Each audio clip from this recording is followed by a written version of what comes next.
Now, most of us believe that after Thomas Edison, or Joseph Swan if you're British, invented the light bulb in the 1870s, it took off as a useful everyday object and revolutionized modern lighting. However, Edison's original model used a carbonized bamboo filament, which was fragile and also didn't burn that brightly. Here's what really made the incandescent light bulb as we know it.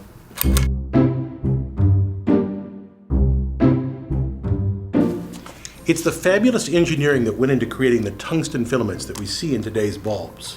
Tungsten's perfect because its high melting point allows it to run at high temperatures. The higher the temperature, the more visible light emitted.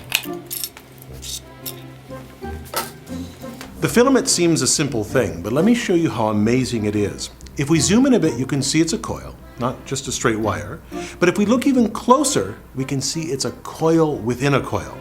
The filament starts as a wire 20 inches long and about 2/1000 of an inch in diameter. The filament's then wound into a coil with 1130 turns until it's a bit over 3 inches long and then coiled again to the 3/4 of an inch that you see in the bulb. That's the coiled I showed you. Now obviously the coils enable more wire to glow, but also internal reflections within the coil can double the intensity of the light emitted. Now as an engineer, what amazes me is the ductility needed to make these coils. Let me show you what I mean by ductile. A piece of copper has high ductility. You can bend it and then return it to its original shape. Now, no way to do that with natural tungsten, it just snaps. To make tungsten ductile, it took elegant, creative, and careful work by an engineer at General Electric. William Coolidge developed a process for taking tungsten powder and making it into wire.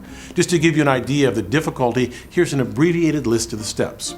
1. Apply great pressure to turn tungsten powder into a fragile bar. 2. Heat it to 1300 degrees Celsius and then cool it with water. 3. Pass a current through the tungsten while heating it to 3200 degrees Celsius and then cool again. 4. Heat yet again to 1500 degrees Celsius, but this time while flowing hydrogen over it. 5. Pass it through a series of dies to cold work it and then hammer it. And then the 6th and final step, heat it and then reduce the temperature gradually while drawing it into a 1 millimeter diameter wire. Now I know that's a lot to take in, but take note that Coolidge used empirical observations, intuitions, and past knowledge, not purely scientific knowledge of tungsten. One last thing. For the filament to last at high temperatures, no oxygen must contact it. Look what happens if I turn on the filament without the glass envelope.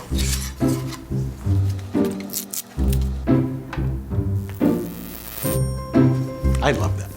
Now, if you take a close look at the tungsten, it's now black. That's tungsten oxide. To keep oxygen away from the filament, the earliest bulbs simply had a vacuum. Today we fill them with argon gas. It insulates the filament and keeps it from evaporating, thus allowing for even higher temperatures. Although the days of the incandescent light bulb are numbered with newer and more efficient compact fluorescents and LEDs on the market, I find that these old light bulbs, like many old technologies, illustrate wonderfully creative engineering and problem solving. I'm Bill Hammack, the Engineer Guy.